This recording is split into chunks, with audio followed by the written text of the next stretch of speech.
TRS social media incharge Guntur Y Satish Reddy ఆయన ఇచ్చిన సవాల్ని స్వీకరించి మేము నిన్న తెలియజేయడం జరిగింది. ఈరోజు 11 గంటలకు మేము మేడారం వస్తామని చెప్పినాము. వచ్చి ఇక్కడ మేడారము సమ్మక్క సారలమ్మల సన్నిధిలోనే గుడి ఆవరణలోనే ఇక్కడ ఉన్నాము. మేము చర్చకు సిద్ధము.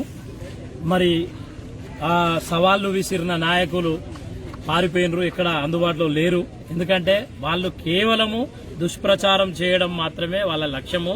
ప్రజలందరికీ తెలుసు గత 10 ఏళ్లలో ఎంత ఇబ్బందులు పడ్డారు. వీళ్ళ అక్రమ ఇసుక రవాణాల వల్ల, వీళ్ళ చర్యల వల్ల రోడ్లు ఖరాబ్ అయ్యి మేము తాడువాయి నుంచి ఏటు నాగారం మధ్యలో రోడ్డు అయితే ఎన్ని గుంతలమయం ఉండేదో, ఎంత ఇబ్బందికరంగా ఉండేదో. మొత్తం ములుగు జిల్లా రోడ్లన్నీ ఇబ్బందికరంగా ఉండేది, ఎన్నో యాక్సిడెంట్లు అయ్యేది. మరి ఈరోజు వాళ్ళ ప్రెస్ మీట్ పెట్టి వాళ్ళ నాయకులు మాట్లాడినరు. ఏమని అంటే ఎంతమందిని పరామర్శించారు, ఎంతమందిని ఇచ్చేసిండ్రని. 10 ఏళ్ల కాలంలో గ్రౌండ్ వాటర్ లెవెల్ తగ్గిందని కూడా మాట్లాడినరు. వారి విజ్ఞతకే మేము వదిలేస్తున్నాము. గ్రౌండ్ వాటర్ లెవెల్ ఎందుకు తగ్గింది? మీరు 10 ఏళ్లు పందికొక్కులాగా దోసుకొని తినడం వల్ల గ్రౌండ్ వాటర్ లెవెల్ తగ్గింది.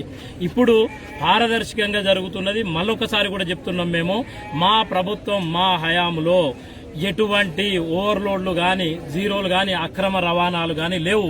మేము ఛాలెంజ్కు నిలబడుతున్నాము. ఎనీ టైం ఈరోజు మేడారం అన్నాం, మేడారం వచ్చినాము, మీరు రాలేదు. మళ్ళీ ఈరోజు మీరు ప్రెస్ మీట్లో చెప్పినరు మేడారంలో కాదు ములుగు నడిబొడ్డున అయితే మేము వస్తాము, వీడికి రాలేమని. రైట్, ఈ ఛాలెంజ్ను కూడా మేము స్వీకరిస్తున్నాం.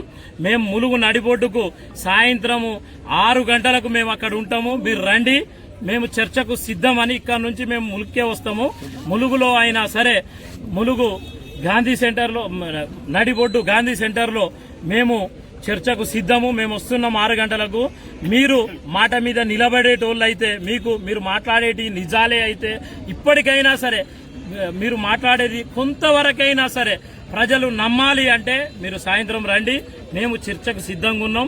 మీరు పిలిచిన దానికి మేము మీ సవాల్ని మళ్ళీ స్వీకరిస్తున్నాం. ఒకసారి తప్పినరు, మీరు మేడారంకు రమ్మన్నారు, వచ్చినాం, మీరు లేరు. మేము ములుగుకు వస్తున్నాం 6 గంటలకు, మేమే టైం ఇస్తున్నాం. రండి, ములుగులోనే చర్చ పెట్టుకుందాం. మీ అవినీతి ఏందో, మీరు 10 ఏళ్లలో ఎన్ని దోచుకొని తిన్నారో మేము మొత్తం మీ బండారం బయట పెడతామని తెలియజేస్తున్నాం.